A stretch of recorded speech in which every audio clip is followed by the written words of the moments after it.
What's good, fellow ONI mains? Today I will go through the biggest and most common mistakes a new ONI player does and what you can do instead.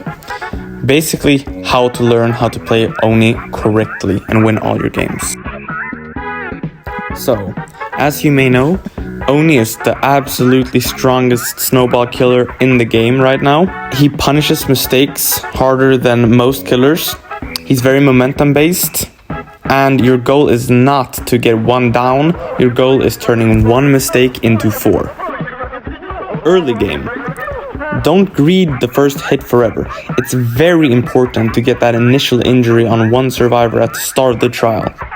I highly recommend using Lethal Pursuer and or Corrupt Intervention to delay generators more and make it highly likely to get that initial hit.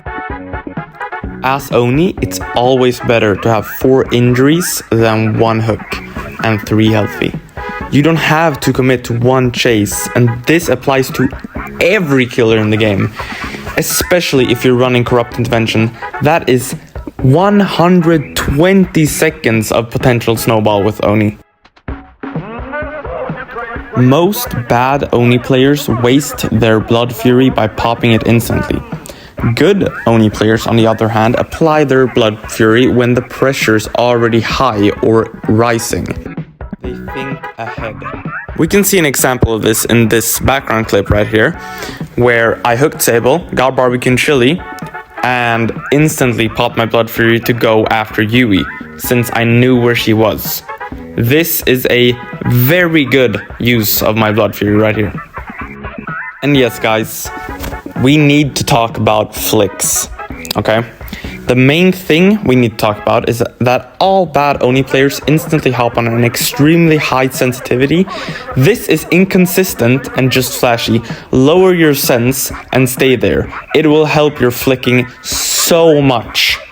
And another thing about flicking is that you don't need to flick all the time.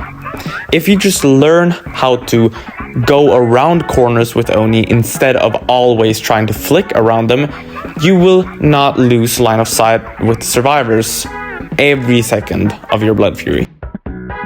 Let's talk about slugging survivors. Slugging is not about being toxic, it's about tempo when you play ONI. Since your Blood Fury stops whenever you pick up a survivor, it's really bad to always insta-pick up survivor. The other 3 will get so much more pressure if you leave one on the ground and commit to another chase. Don't be scared of taking chase, and especially don't underestimate your ability to down people. Although you should not slug if you're losing pressure, like if generators are popping left and right, you should slug whenever you know that another survivor's nearby, trying to go for a flashlight save maybe, or if you know that a generator is 99 to 50 meters away, and you still have a ton of Blood Fury left, just go for the generator. And even if you're running maybe Pop or Ruin, you can force the survivors off the generator, pop it, or let Ruin do its job.